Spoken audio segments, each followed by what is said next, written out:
It's time to crack a big smile. All the laughs and all the fun on Classic 105.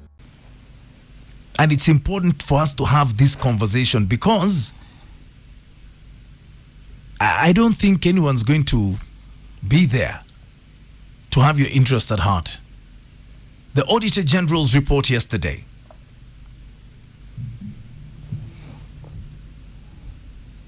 The Kenya government's ambitious 104.8 billion shilling social health authority has faced intense scrutiny after Auditor General revealed that despite massive public investment, the state neither owns nor controls the system.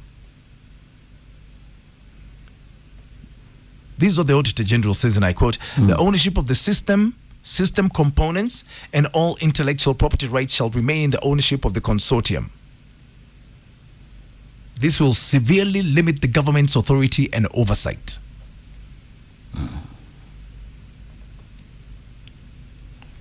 This consortium is paid every week. The reason I think we need to have this conversation is there's something that is clear and present. There is a problem with SHA. Hii report by Nancy Gathungu inasema the system is managed by individuals who pocket 2.5% of every contribution Kenyans make. Haki yao. Kuna mtu amekaa mahali amechora hiyo consortium. Every week, you know how many billions those are? They're making 111 billion a year. A year? Yes. That's a plan. You know, remember when we were going through the Adani thing and the controversy at the airport? And everyone was supporting the Adani nonsense, even MPs. Then the president went to parliament and said, we are now abandoning Adani. And all MPs were clapping and shouting and calling him Igwe. It's the same thing with this thing. No one will defend you. No one will defend you. Your MPs will not defend you. I've never seen a bunch of toothless MPs like we have now. I've never seen so many people who are supposed to be intelligent cow in fear. If you're an MP, you're a disgrace. I don't care who you are, and I've got many friends there. You're a disgrace. You can't speak up against something that is A, not good enough, that is B, making a lot of Kenyans suffer, that is C, draining our finances, and you cannot say anything, and you're not dumb, and you're not deaf. Bana, hii tunaongea. Because that's how they kept quiet during Adani. Wakanyamaza. It's only when the president went and said, okay, Adani toa hapa, they were screaming like children in a school playground who have been given free lollipops. So they don't have your back. So where does that leave us? It's plundering your pay slip. This consortium is being paid every week for services that are evidently not good enough and they're not working. Hapana. I need to have a conversation about this SHA. My experience with SHA, inafanyaga kazi 1 hour. Then sasa hapo unajipambana nayo. There is a problem. It's a very big problem. And we must say there is a problem when there is a problem. You cannot have some... You know, in HF, you could even go for a heart transplant and they pay for everything. How can your bill be 50 Gs, you're paying 6 Gs? Do you know how you squeeze a population into the size of a small mineral bottle? Apana. No. This one we are discussing. We are not adanifying this thing. Apana, we are not letting it go. We shall discuss it because it is evidently not to the standards for which we are paying for. If something is not satisfactory, it's not satisfactory. And I'm not hammering anyone. Nimeona ma WhatsApp zimeanza kukuja hapa. Hii lazima tutaongea because it touches everyone. Doesn't matter if you in Turkana to Namanga, from Kilifi to Homa Bay. It touches you. And it's your investment. And it's just not good enough. Not good enough. Pana, give me a call. 0711-046-105. Who thought this thing through? Why didn't they think of piloting it first? Just because of the size, of the magnitude of the impact with which it's got. Hey. What was the issue with NHIF? There was no problem. It could have just been improved, if you ask me. It would not have cost this much money. It was efficient to a very large degree. Much more efficient than what we have now, which is just not good enough. And no one will speak because it's a pet project of the president. It's one of his pillars for his manifesto. But you've got to tell him, sir, it's not working. Who sits down with the president and says, boss, we've got a problem. We should have piloted this thing.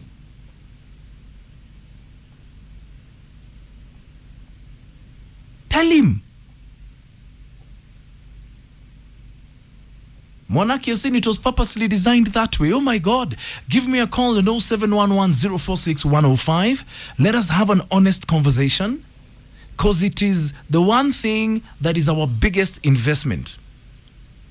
We are not even going to go into affordable housing. That's for another day. Health. 0711-046-105 is my number. Our Classic 105 Kenya or at It's Mine Kengani. Hashtag is Mine Kengangi. Let us speak because it affects you. Today, if you fall sick and you've been contributing and you go to a hospital, then you'll understand what I'm talking about. So let's talk. Maina and Kingangi in the morning on Classic 105. So we are talking about SHA. Auditor General's report came out yesterday. The Auditor General revealed that despite massive investment of more than 104 billion shillings, the state neither owns nor controls the system, saying the ownership of the system components, and all intellectual property rights shall remain in the ownership of the consortium. Now, there are a lot of grey areas which can be legally okay. But when you invest so much in such a program that affects so many, there's a problem.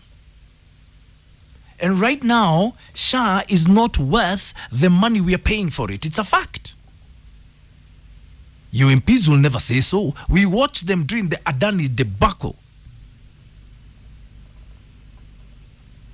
It was shameful. And I've got friends in parliament. I'm trying to know, nini mbaya na nyinyi?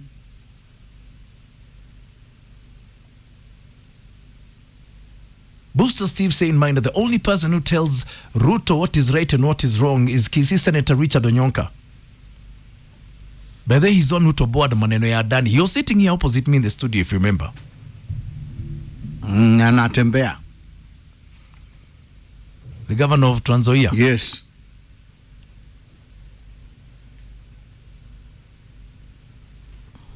Hata Salasia.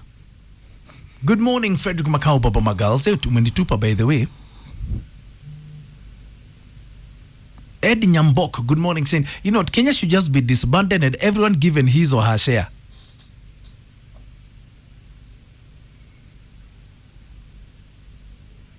Kelvin Otoka saying the impact of SHA can be felt.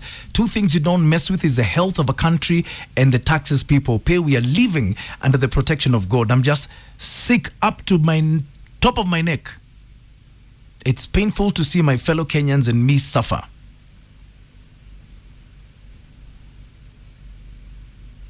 John Musanga saying there's a scandal coming. Ya pesa kukuliwa and the president knows it. That's why you see they insist on everyone to register on SHA. Michoki governor is saying, Maina, this country is just one big crime scene. We must talk about it.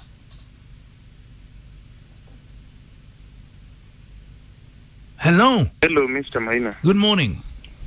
Good morning. Maina, for the first time umekonga ndipo sababu. Yeah. Do you know Maina, hii kitu inaitwa SHA na house levy vile zinafinya wa Kenya huku nje, alafu pusi kama hii inaendelea kwa hii bunge yenye tumechagua.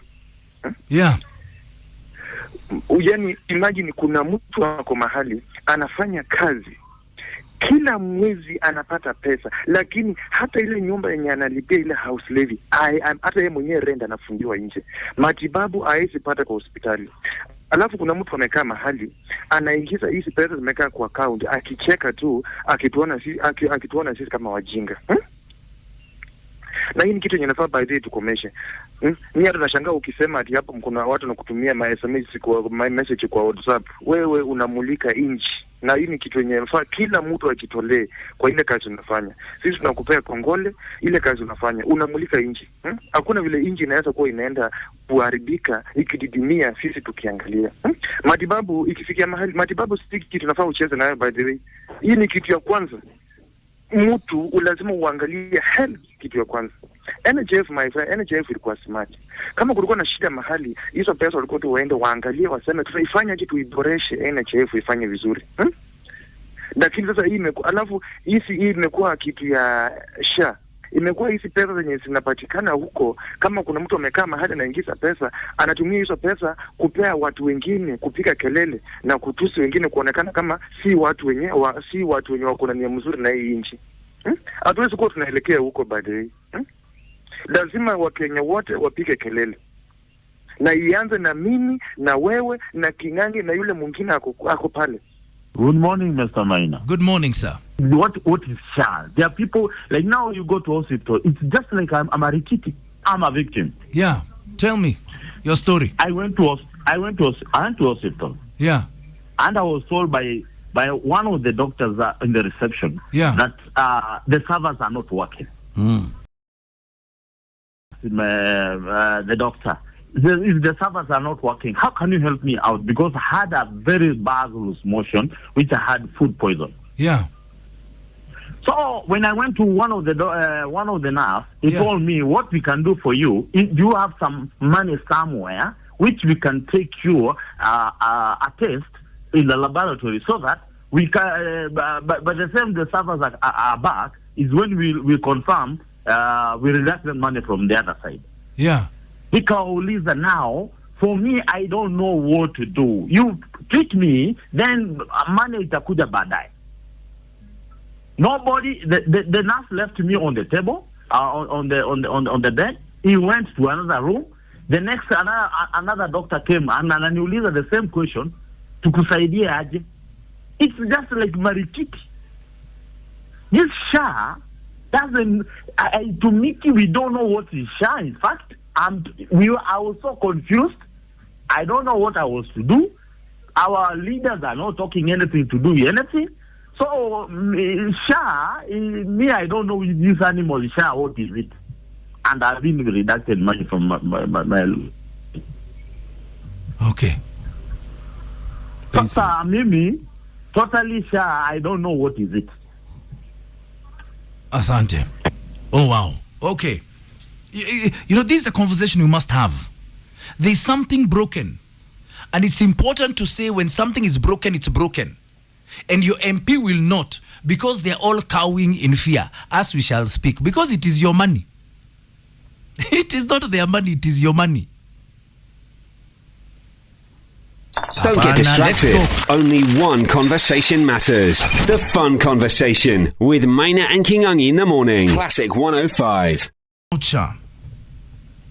And we need to, because it is so expensive and it's certainly not worth what we're paying for it.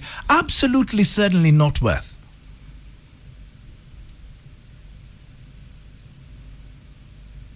And it's important to have this conversation because no one's gonna have it.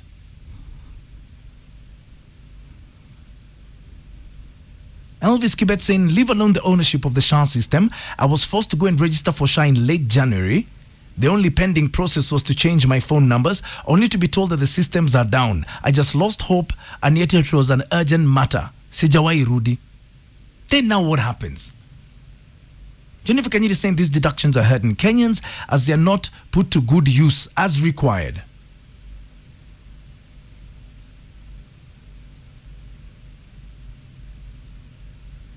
Philip Madeka Wamboni saying it's just a hard nut to crack. Kama ni mbaya, period. Must they try and force us to believe that SHA is a good thing? It's not, and it's not value for money, period. For what we are paying, vis-a-vis what we are getting, it is not value for money.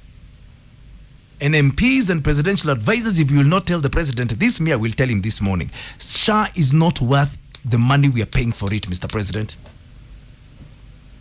Hawa wengine wamekataa kukuambia ukweli. Walikudanganya mambo ya ndani mpaka ukaona wewe mwenyewe. Haya, sasa ni kuacha tukwambie. Because it's an issue. I'm getting a lot of WhatsApp messages here with so many clauses. Bana, watu wanaumia na wakiumia lazima tuongee. Njoki Kaigai, good morning my darling. I hope you're well. Let's talk. Hello. Hello, good morning. Waje nikwambie, in Kenya we don't have leaders. Yeah. In Kenya there is Linda Kazi leaders. You see? Yeah. Linda Kazi leaders, not leaders. Hakuna haja nikae na wewe rafiki yangu badala ya kukwambia makosa yako, mimi na kuunga tu mkono kwa ile mabayo unafanya. So viongozi wetu ni wale Linda Kazi leaders. That is why hawezi kuambia Ruto ukweli. Naona, lakini hiyo kitu ya SHA haiko. Hiyo sijui affordable houses haziko. Unaona? Yeah. Yaani hao watu wamefika huko wamechanganyikiwa wote. Hakuna mtu ambaye anaweza ambia mwingine ukweli. Except nani peke yake natembea na ule Onyonga. Peke yake hao ndio watu wawili na leaders wenye tunaona Kenya. Lakini hata akue baba aliambukizwa ugonjwa wa nani? Wa Ruto. So shira ya Ruto yote ilishika hii grupu yote kabisa. Sasa watu wote wamechanganyikiwa. Hakuna kitu kingine hapo. Unaona? Yeah. So kwa hivyo Kenya tukichagua viongozi na sio Linda Kazi leaders tutakuwa vizuri. Lakini sasa tuko na viongozi huko wanaisema waache mimi nilinde kazi yangu, lakini si mwananchi mwenye alimtuma, ni ngumu. Tutaendelea kuumia hivyo because tunaumia. Hakuna kazi, hakuna nini, pesa, nyumba yani maisha imeenda juu zaidi. Uzi. So kwa hivyo lazima hapo tupambane. Hata wakutishie mimi na kuunga mkono, tuko nyuma yako sisi kama wafuasi wa Classic FM. Asante. Karibu. Oh wow. Oh wow. Have the final word, eh? Classic 105. Close our discussion. We've been talking about the Social Health Authority. According to the Auditor General report released yesterday, despite massive public investment, the state neither owns nor controls the system. She said, and I quote, the ownership of the system components, and all intellectual property rights shall remain in the ownership of the consortium, warning that this severely limits the government's authority and oversight. To add to the controversy, the procurement process did not include competitive bidding. Instead, sourcing the contractor was done directly through a specially permitted procurement procedure, which is a clear violation of Article 227(1) of the Kenyan Constitution 2010. And then, the entire system is just a mess. It's an entire mess. I've got so many questions. Why wasn't it piloted? That's a very big component. When you're dealing with something that's going to have the kind of impact SHA is having, you pilot these things. Who asked the questions? MPs certainly did not. And they are never going to talk about it. They taught me a big lesson doing Adani when they all defended it from front to back. When the president went to parliament and said SHA ikae kando, they all went crazy and delirious, like children in a schoolyard being given free sweets. It was embarrassing. So now you know this bunch don't have your interest at heart. Fact. Wamenitumia message hapa kunitusi. Ni sawa. Nisawa. Herbs Pirate, good morning. Saying we're on our own. The earlier we know this and understand this, the better. Mongiwa Rich Pain saying Kenya just feels like one big crime scene.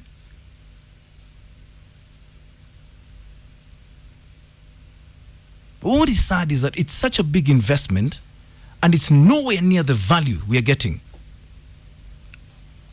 Nowhere near the value.